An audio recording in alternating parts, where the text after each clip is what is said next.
네, 지난 14일 탄핵 소추 의결로 반등 및 안정 모멘텀을 맞았던 한국 주식시장과 외환시장이 지난 19일에는 코스피 코스닥의 동반 하락과 원달러 환율 1,450원 돌파 등 다시 불안정성이 커지고 있습니다. 물론 계엄 이전부터 계속된 윤석열 정부의 경제 실정과 무능으로 우리 경제의 기초 체력 자체가 약해진 상태입니다. 지나친 건전재정으로 악화된 내수는 물론이고 산업 부문은 성장 동력이 무너진 실정입니다.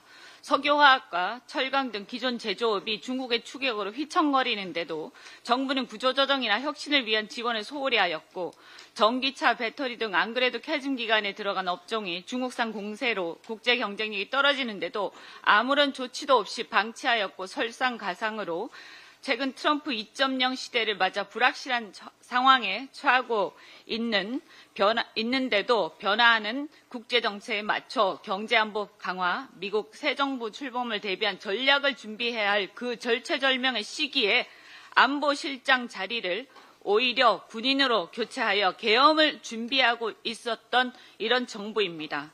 이쯤 되면 윤석열이야말로 한국 경제를 망친 장본인으로 어떻게 처벌해도 성이 안 풀릴 정도로 용서할 수 없는 지경입니다. 그뿐이 아닙니다. 주요 전략산업은 윤석열의 압박으로 협력업체들과 함께 한국이 미국 최대 투자국이 되어서 국내 일자리 4만여 개가 달아난 상황입니다. 문제는 반대급부 없이 다 퍼주다 보니까 미국 새 정부에서 더 투자할 여력조차 없는 그런 심각한 상황입니다.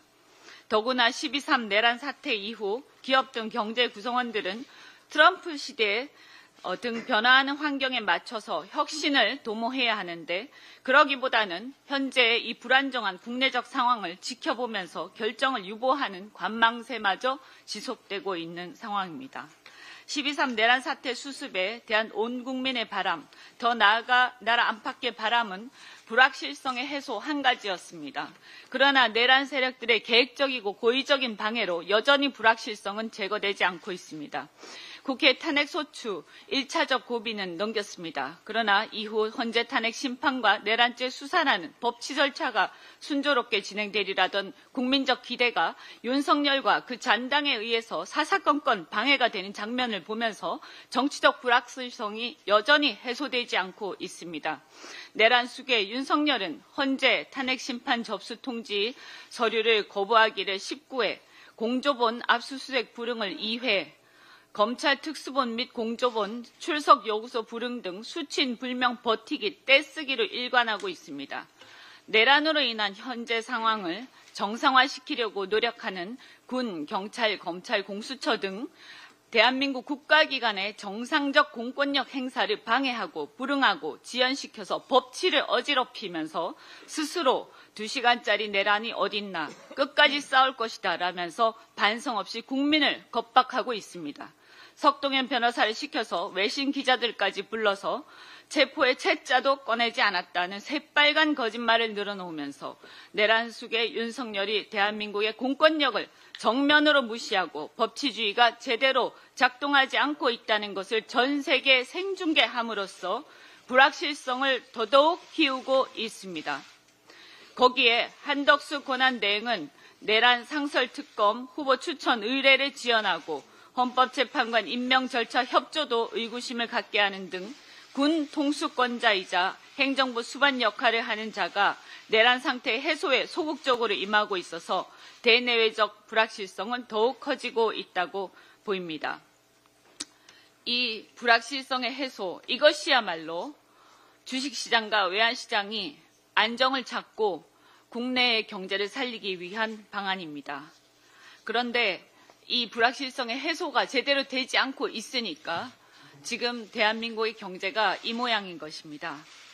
이 불확실성의 해소는 말씀드린 것처럼 법치주의 실현에 온몸으로 저항하고 있는 내란 수괴 윤석열을 즉각 체포 구속해서 대한민국의 법치주의가 살아있다는 것을 만천하에 알리고 탄핵 심판 절차를 본 궤도에 올려놓을 때 비로소 가능할 것입니다. 또한 탄핵 소추 직후 우리 민주당은 국정안정협의체를 제안하면서 국정안정을 위해서 최대한 협력하겠다는 의사를 밝혔으나 한덕수 권한대행은 국회에 적극 협조하기는커녕 내란 동조당인 국민의힘과 짬짬이해서 내란을 묵시적으로 두둔 중인 바 이는 마치 여전히 윤석열이 뒤에서 큰 소리치면서 국힘과 한 권한대행을 지배하고 있는 것으로 전 세계에 비춰져서 불확실성을 더욱 키우는 데 일조하고 있습니다. 내란 수괴가 여전히 대통령 권한대행과 여당을 마음대로 휘두르고 있는 것처럼 비춰지는데 국정과 경제가 어떻게 안정이 되겠습니까? 한덕수 권한대행은 지금 이 엄중한 상황에서 내란 세력에 부안내동하여 제2의 윤석열이 되지 말고 내란 상설특검 추천 절차, 헌법재판관 임명 절차, 특검법 공포 등을 통해서 내란 세력을 옹호하는 반동적 시도를 하지 않겠다는 의지를 보여야 할 것입니다. 그래서 불확실성을 해소하는 데 앞장서야 할 것입니다. 이상입니다.